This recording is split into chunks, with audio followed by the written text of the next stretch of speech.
Hey guys, it's BW and I'm back out in the garage. In this episode, I got like a 5-minute slideshow I want to show you guys about the origins of the name Sad News and how she earned it. And from here on out, she gave me that bit of sad news, promised me if I fixed her, we would deliver sad news to everybody else. Keep us some condolence cards in the glove compartment. Sorry about your recent loss at the track. Anyway, jokes aside, stick around and check us out.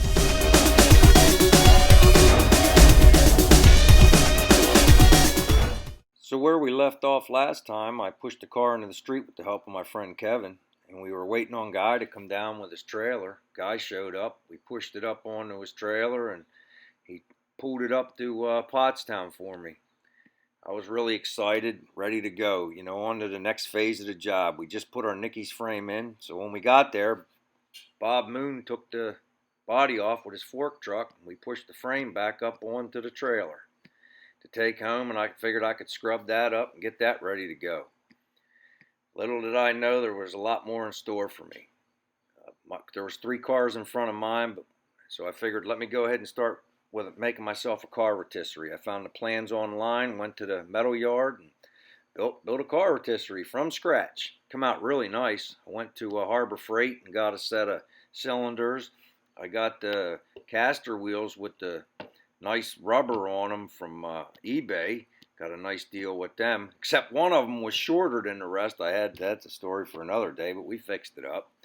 And well, then Bob called, and it was nothing but sad news. Turns out my car was a quartered car. It was a mess. It was nothing but putty. I mean, almost 3/4 of an inch around the tail lights. I mean, it was bad all the way down through.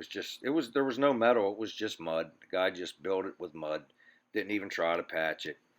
The rockers were completely gone. It was a basket case. Bob, rightfully so, suggested, hey, get another body and we'll just get rid of this one. And I was like, nah. He goes, yeah, but it's a quartered car. You can see the weld going down through the package tray back there. And if you're looking at the pictures right now, coming up is the one, there it is at the bottom. That whole bottom is where the weld seam is, about 1/3 of the way up. The whole way to from the pillar to the back of the trunk. I said, hey, just put it in epoxy and I'll take it home. So he did what I asked. Guy took me up and we brought it back home. I figured, hey, man, let me just go ahead and see what I can do and put her in the rotisserie and see if I could fix it. So I used the rotisserie as a car lift, and I pulled the body off and pushed the frame out. And then I blocked the body up real quick so I could set up the car rotisserie properly. And next thing you knew, it was in the car rotisserie in the garage. And I looked it over for about a day and a half, and realized, man, it'll be nothing but patches if I try to fix it this way, and the name of it would have been Patches. But in this case, it's Sad News. Sad News 55. So I said, let me go ahead and put this thing up into the rafters. I made myself a set of wooden rafters, and was going to take it out of the car rotisserie. Took a couple pictures. That car rotisserie sold in less than 2 hours on Marketplace. So once I had it up in there, I started cutting the floor out. The guy came and got the car rotisserie, and I started cutting my floor out. Went ahead and cut the inside quarter on the driver's side out first, and I screwed the new one to the old outside quarter just as a template to get myself going. And I decided that's going to work out great. So I did the exact same thing on the passenger side. And I took the floor. My dog was very helpful in that job, you could see. Then I took the floor and I bolted it to the frame, and I bolted the trunk pan to the frame as well. Then I went ahead and notched out the floor for the mini tubs, and I proceeded to push that up underneath the car. And once I got it under there, started jacking it up into place, shook the body around a little bit, and it fell right into place. Once I had that done, I just started welding, and inside quarter to the floor, inside quarter to the floor, both sides. Looking really good. I just clamped it to the firewall. It was that point right there I realized I probably should have took the firewall and done that first. But I just was using the old car to line up the new car, and like I said, I never built a car, so it's a lesson learned. Next time, if I ever do it again, firewall first. But I had to clean up the vent boxes. I realized they're just a basket case, so I deleted them. I just cut them out. I cleaned up and got rid of all the rust, and I built a patch from scratch, and I just went ahead and welded them in there on both sides and deleted the vent boxes, and now I just got nice good metal in there now. Put the brace from pillar to floor in while the firewall was out. That made that job a lot easier. Come out really nice. I just had to make sure everything stayed true, and it did. So we were happy with that job. And then it was time to put the firewall in. It went right in. I had to fold. You guys can see right there. I had to fold the driver's side because of the mistake I made. I should have done that first. But once I got it in, I was able to dolly that flat back out, and nobody could even tell now.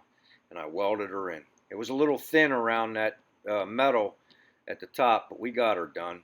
And you guys know the rest because I've made videos since, and you know I got the outside quarters on and the package tray. And okay guys, I hope you enjoyed that slideshow. That's pretty much the story and the origins of the name Sad News. Every piece of information I got on that car up to that point was bad and sad. So we named her Sad News 55. It was earned. She promised me if I fix her, we'll start delivering sad news and keep a pile full of condolence cards right there in the glove compartment. Hand them out. Sorry about your recent loss at the track. Jokes aside though, man, after we got that sheet metal in on that slideshow I just showed you, that's when we decided, hey, let's take a break from sheet metal for a minute. And that's when we decided to put the rear in, and that's when I decided to start making videos to track the build of the car. And guys started watching, and I really appreciated it. And I was like, wow, man, this is cool. So I've been trying to improve as a videographer, or whatever you want to say, as I went. So the early ones are kind of rough, bear with me. But it's pretty cool how we went about relocating the springs. You might want to check that video out. I'll put it up in the link section, and I'll also put it down there in the description. And that's where we started off. Once we got that rear in, and you guys know the story, man. You were with me since then. We put outside quarters on. We put the new package tray in. That's not welded yet. We still got to do that. We built a sliding tilt nose from scratch during the peak of this crazy pandemic with no parts. The only part I ordered was the bearings, and it took them three and a half weeks to come in from the Amazon. But everything else was just the box beam was what we had laying around the shop from when we cut the floor out. We had to brace the car. We used that metal. We used those old pieces of sheet metal. Heck, the whole bottom of the fender is almost all putty, so I got to get some patches for that or figure out what I'm going to do. The job came out so nice, I got to make it work now, right? I don't know. But hey, listen, if you haven't subscribed yet, please do. Hit the like button. I'm going to go ahead, for the people that have not seen any of my videos yet, and this is your first one, I'm going to put a little video clip at the end about a contest we're having. We hit 1,000 subscribers. We're giving away a nice Craftsman toolbox with a hand-painted Mr. Horsepower on it, put in the trunk of your hot rod or your man cave or she shed. So stick around and see that. Everybody else, hey man, thanks. You know I appreciate y'all. See y'all next time. Take care, everybody. Hey guys, it's BW, and I'm back out in the garage. Hey listen, I'm having a giveaway on my channel to try to promote it and bring more people in. When we hit 1,000 subscribers, I'm going to give away this Craftsman all steel 20-inch toolbox. But there's a bonus. I've commissioned my wife to hand paint the Mr. Horsepower on it. And I mean, the girl's got some skills. This is the one she's painting on it. It's going to be maybe scaled 2 sizes smaller to fit the box. She's working on that one for me right now. But here it is. That's like the first coat. Guys, it takes a few coats, but man, oh man, I'm going to show you the progress as she works through the job. And tell as many people as you can. Let's get some people in here, okay? It'll make a nice addition to your man cave or your she shed if you don't have a hot rod. But as soon as we hit 1,000, I'm randomly giving it to one of you. Take care, everybody.